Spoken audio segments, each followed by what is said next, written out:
All right. Well, welcome to Geeks Assembled Vampire Weekend. Not to be confused with the band, but we're What a great band. It is a great band. it is a great band, and this is a great weekend. And Mm. so we're discussing vampire stories, and today we discussed True Blood, Night on the Sun, and tonight we're doing Moonlight.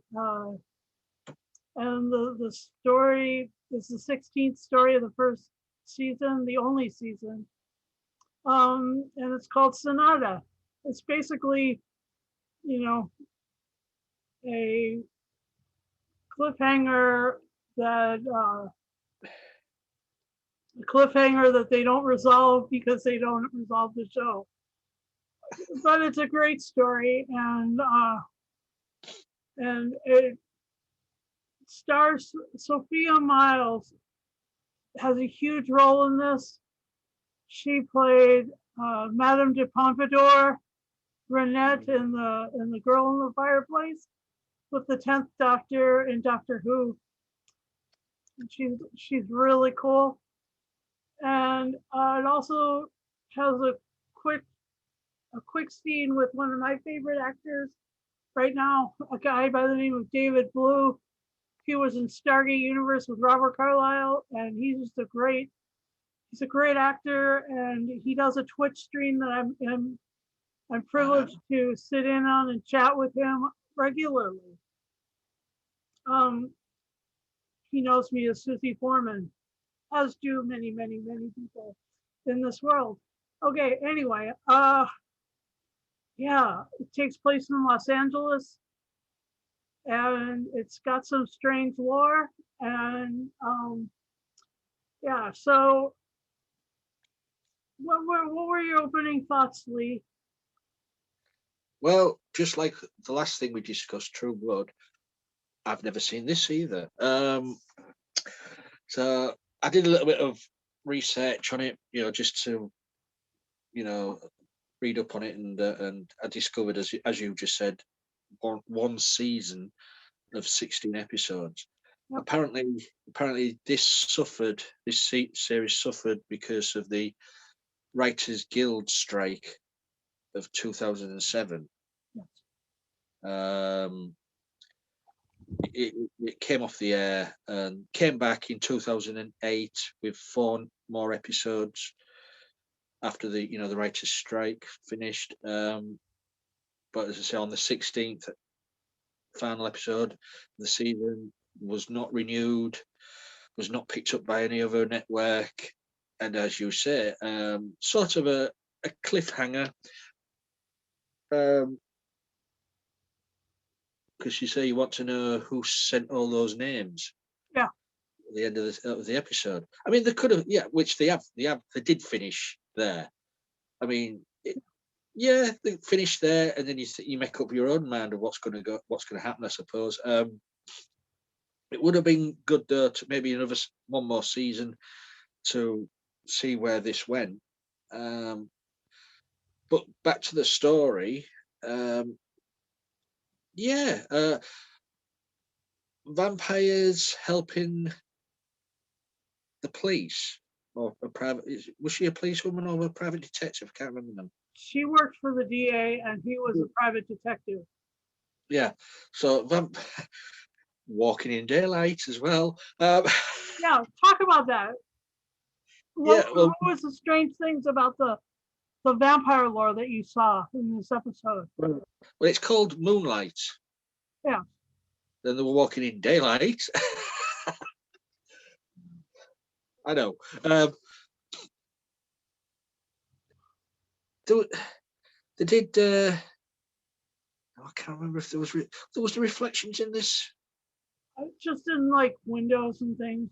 Yeah, there was. Yeah, so there's reflections of vampires, and you had like what do you call it, like a brotherhood of vampires. Yeah. Who covered up mistakes, tidied up, because it was good to see Claudia Black. Yeah. That was a surprise. I mean, her name must have been on the credits at the beginning, but it totally missed me. I was too busy watching the screen as it went. But Claudia Black is a vampire, all in black leather. I thought that's quite nice. Yep. Yeah, it's a good sort of premise of doing cases with the vampires, because nearly everybody, the lead actor and Sophia Myles' character talked to, were vampires. Pretty much all of them. Yeah. All of them. Yeah. The guy in the morgue, Yep. vampire. You're thinking, is there any humans in this? Yeah. Sophia Myles is a human. Yeah. That's what I think. I think, well, you've got to, if you haven't seen the series, you've got to watch carefully to say, right, is that a vampire? Is that a human? But there is some giveaway remarks, like I guess straight away with the morgue attendant that he was a vampire, though he was talking to the other character. But yeah, it was having those two together solving crimes. I'm assuming that most of the episodes in this series, it's vampiric crimes, is it? Yeah. Yeah. So yeah, an interesting premise. It's to say, it would have been nice if they did do a second and final season, but not to be, I suppose. So the characters in this are quite. How come vampires are always good looking? Because vampires are always good looking. You never get a ugly vampire, do you? He did in Blade. There was that one vampire who was a video gamer who was like 450 pounds. Remember that? Who do we blame? Where did the good-looking vampire start? Who do we blame? Bram Stoker. No, because Dracula wasn't good looking. He was, deathly pale. He was sort of drawn. But he wasn't the Nosferatu.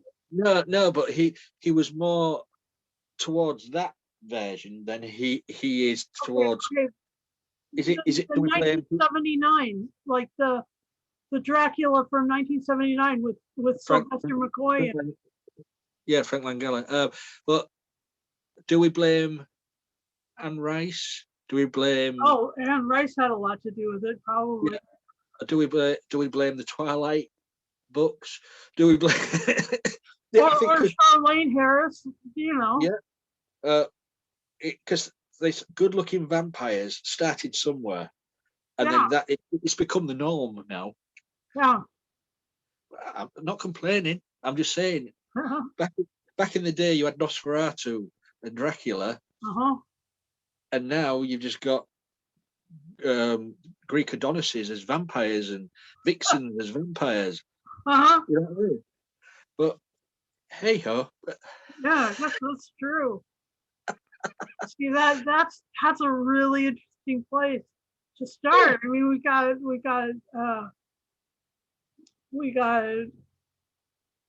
all of the vampires in Anne Rice's books are all gorgeous, except for the really, really old ones. The really, really old ones can be kind of grotesque. Yeah, but it's like in anime, they are either like the ones that are sort of Chiopterous, like the ones like Nosferatu. Yeah. Or chibi ones, like really cute ones, like Rosario Vampire. Yeah.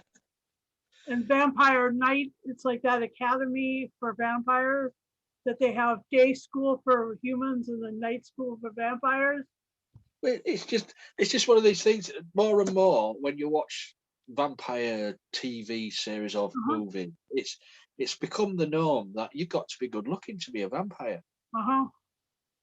Even Bram Stoker's Dracula, the movie, Gary Oldman. Gary Oldman. drop dead gorgeous in that one. Yep. Yeah. Yeah, I blame Anne Rice. I blame the '79 Frank Langella, where he Uh, made, play, when did Anne Rice start writing though? yeah, maybe. Oh, okay. Oh, that's a really good question. You can't blame Christopher Lee.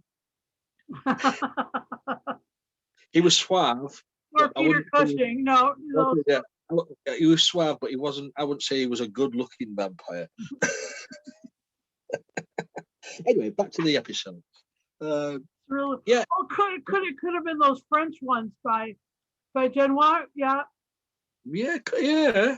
those ones are really hot, and those You've ones just are got the to be. ones that started just taking off their clothes. All the.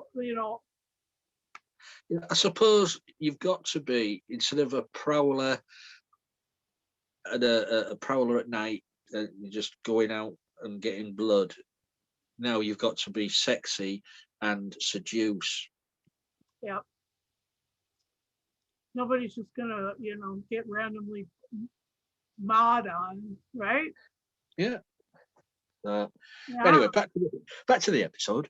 Um, So, yeah, favorite moment.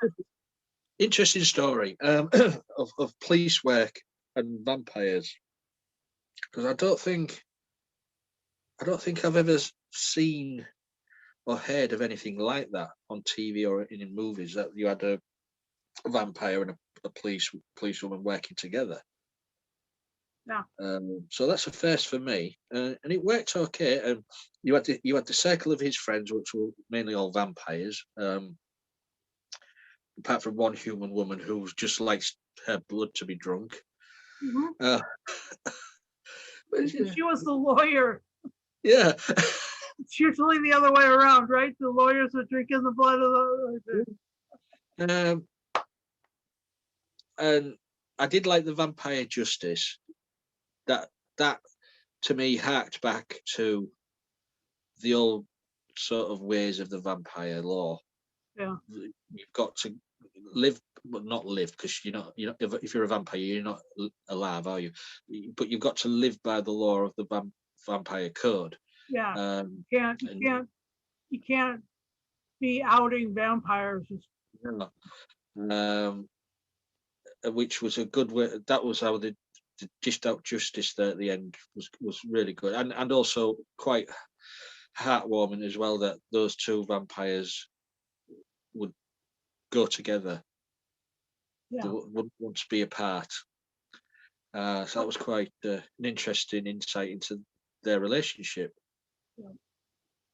Yeah. I mean, they always say vampires no emotions. Yeah. These have. Yeah. All of these ones had emotions. Well, And I mean, I don't know. I mean, I don't know the backstories of any of the characters in this. So this was the final episode. there isn't too much. I mean, it's actually just Los Angeles people, basically, Hmm. like a slice of life kind of thing. Do you know what? I didn't. There was two things what not annoyed me, but sort of niggled me. There was one where if cut scenes, it was a quick flash across the screen of Los Angeles sky, or a picture of a street in Los Angeles. Then it was to the next scene. I think, why do that? Oh yeah. That niggled me. And the other thing I couldn't sort of get used to was Sophia Myles' accent, because we all know she's a proper English lady, Uh-huh. and she's got a very British. She's got received pronunciation, for crying out loud. Yeah, and I don't know if there was something. Okay, I know she's a British actress putting on an accent, but the accent for me just didn't gel with all the other actors in it. You know what I mean? You could tell, for me, knowing that she was. I mean, I don't know if any of the others were British actors. Or Irish. I think Alex O'Loughlin was. Um, for me, as soon as she started speaking, I just her accent just stood out as a tad maybe over the top. Funny. That's great. But yeah, that's my opening thoughts. Anyway, All over right. to you. What's your favorite moments? Um, I did like when the lead vampire, I can't remember his name now. Mixed speech on. Yeah, where he went to stop the other vampire because the police was going to arrest her. Yeah. Where he just pushed them out of the way and stormed up there, bent around her back, and the way they were just close like that, and he was his teeth was showing, and saying, "This is not the way. This is not the way." You know, and he calming her down. That was a great scene. Yep. And this also the scene where his friend persuaded him to taste the lawyer's blood to make sure it was OB or negative or whatever it was. Where their eyes just milk over, just and then the fangs and that they just delved into her wrist. Yep. That was a great scene. Yeah. Those are a few of the scenes I liked. Yeah. What over to you, Susan? What have you got to say about this episode? Well, I loved the nerdy. I loved how David Blue is a nerd in real life, and he plays vampire nerds and Stargate nerds and all these nerds. He's just amazing. He's so good at playing nerds because he is one. So when he asks, "What can my code name be?" Lando Lando Calrissian. Calrissian. I just love that. And then he ran and he did that super fast run. And, you know, he's a good uh he's a good athlete now. Anyway, he's great.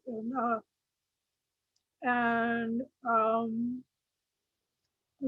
love Sophia or Beth Turner, Sophia's character, when she walks in on that on them, tasting that lady. She was like so jealous. Oh my God. She's That's what been she's been, hitting. First of all, she'd asked Nick to turn her boyfriend because her boyfriend was dying. And he was like, no, I wouldn't fucking wish this shit on anybody. No way. And so she's been waiting, for something like that, or I don't know what she's waiting for. But it's written not as a procedural, but as a slice of life. It's not really. It's not. There's no real. This happens and this happens and this happens and this clue leads to this. There were a few. I mean, this episode is a little bit more procedural, a little bit more clues involved, and you could tell that that's the way they were going to head with the show. They were going to build these relationships within a formula of. But this was my. I just bought this 2 weeks ago, and because of David Blue is in it, and I really liked it, and um, this is my first time watching it. This is my first time through. So, I watched this episode a couple of times just to get ready for this podcast. And it's I mean, you could tell the direction they're headed with it, but you could also tell that there was going to be more lore because they hadn't really dug deep. This is the only thing of the lore that was in previous episodes was the part of the Lord that says that you don't really want to be changed. Yeah. That once a vampire has been changed, they're like, oh hell no, I wouldn't wish this on anybody. So.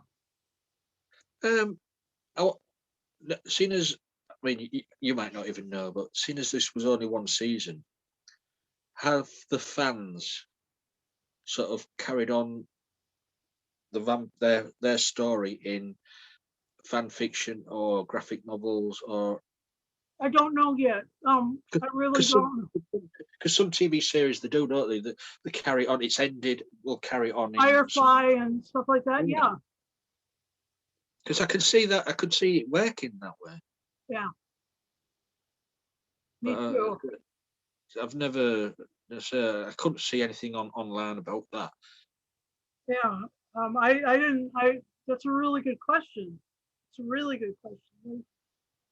And the fact that Claudia Black showed up for a bit, that was one of my favorite moments as well during that scene. She'd been in one other episode earlier as the cleaner. She's the one who takes care of things once, Tidies up the loose ends. tidies up the loose ends. Yes, quite.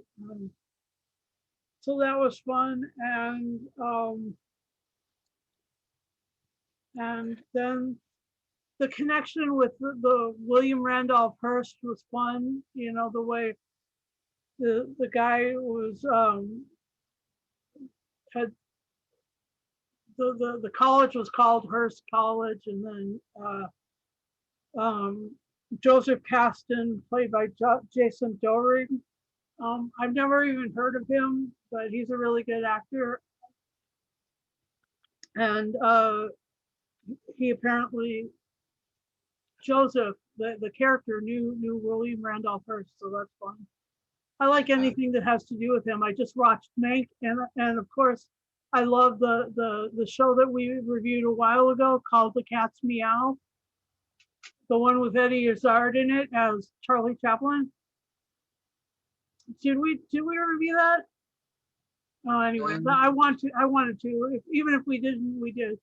I don't think we did, but Yeah, we're gonna have to. Anyway,